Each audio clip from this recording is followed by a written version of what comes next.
Hola a todos y bienvenidos a la órbita de las letras. El día de hoy sigamos con los apuntes de psicoanálisis y vamos a hablar sobre Winnicott.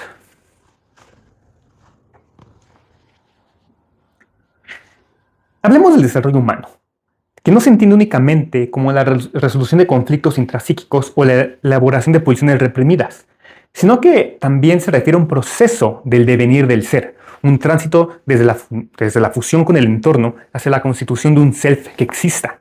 De ahí que Winnicott nos proponga conceptos como personalización, integración y adaptación a la realidad, tres tareas fundamentales del desarrollo primitivo como parte del proceso de maduración. Y este proceso es lo que el sujeto tiene que atravesar en sus etapas más tempranas para tener un buen desarrollo.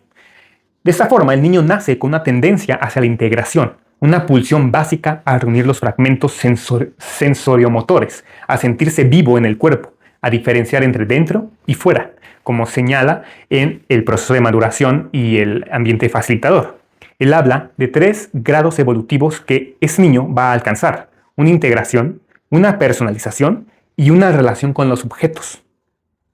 La integración es el primer paso, el sentir que el cuerpo es uno, que los movimientos tienen continuidad, que existe un substrato interno estable. Si este proceso triunfa, el niño desarrolla la sensación de yo soy, de estar habitando un cuerpo y de poseer cierta consistencia interior. Pero esto exige un entorno facilitador, el cuidador que sostiene, que actúa como holding, que modela la realidad de modo que el niño puede experimentar, por ejemplo, resistencias, frustraciones tolerables, movimientos, pausas. Y sin esta contención, pues la integración va a fallar y el niño puede quedar fragmentado sin sentir una coherencia con su ser corporal psíquico. La personalización es el paso siguiente. El niño no solo integra cuerpo y psiquismo, sino que toma posesión de su experiencia, la hace mía. Aquí se constituye la experiencia de sentirse el sujeto yo, un yo que siente, que piensa, que actúa, que habita un espacio. Ese momento implica que el niño puede moverse, encontrar su cuerpo, su mente y tener cierta espontaneidad y realidad interna. En el desarrollo sano, el niño empieza a diferenciar entre lo que voy a hacer y lo que estoy haciendo con lo que soy. Se dice que la personalización es la asociación estrecha entre psique y soma, para que el sujeto se sienta, pues, vivo. Tenemos, en tercer lugar, la adaptación a la realidad, donde el niño, entonces aquí, descubre que el mundo no se va a plegar siempre a su deseo, que la madre o ese objeto no es completamente controlable, que las experiencias pueden frustrarse y que hay un no yo. Aquí se inicia la relación con la realidad externa, la distinción entre fantasía y realidad, entre control y vulnerabilidad. Winnicott nos va a enfatizar que esta capacidad no es automática ni garantizada. Requiere que el entorno haya sostenido suficientemente a la primera persona para que el segundo paso, es decir, la personalización, pueda suceder. De modo que el niño pueda afrontar frustraciones sin desintegrarse. Y cuando esos 3 procesos funcionan, el sujeto se va a convertir en alguien que exista auténticamente, que diga. Vívido, creativo, capaz de amar y de jugar. Si alguno de estos pasos falla, aparece esa dificultad, aparece un falso self, aparece una fragmentación, una vulnerabilidad frente al entorno, a lo que Winnicott podría incluso llamar el no vivir en lugar de vivir. Esa construcción abre el camino hacia la independencia relativa, que es lo que sería la capacidad de estar solo, de relacionarse con otros sin fusionarse y de adaptarse al mundo.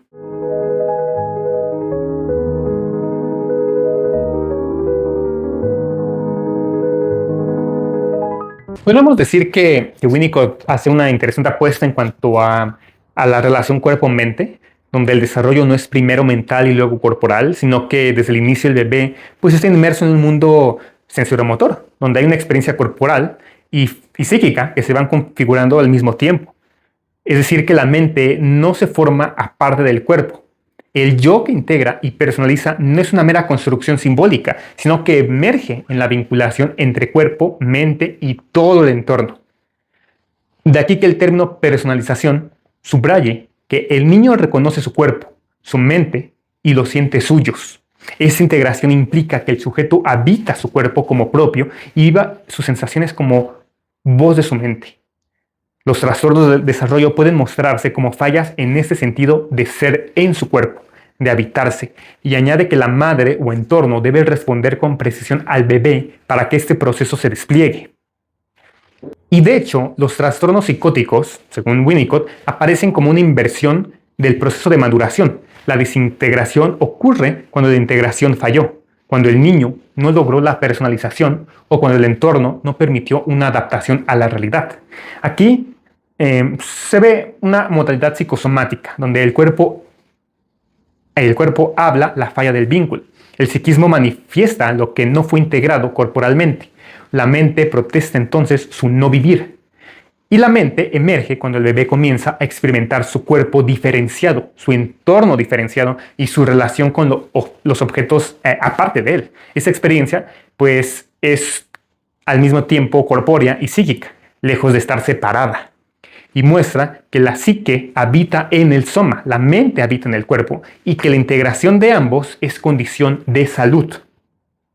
Y una de las imágenes más impactantes que nos habla Winnicott es la que describe la transición de la dependencia absoluta hacia la dependencia relativa y finalmente hacia la independencia, entendida como autonomía relacional, no como una autoritativa. De esa forma, Winnicott describe los momentos evolutivos donde el bebé pasa de necesitar al cuidador de modo total a experimentar pequeñas frustraciones tolerables que le permiten conectar con lo que es la realidad, a reconocer al otro como distinto y al mundo como externo.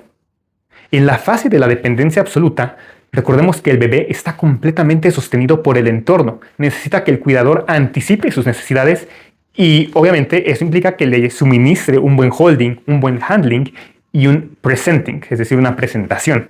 Aquí todavía no hay una distinción entre el yo y el objeto, es una simbiosis primitiva. El ambiente facilitador de la madre opera sin interrupción, adaptándose al bebé.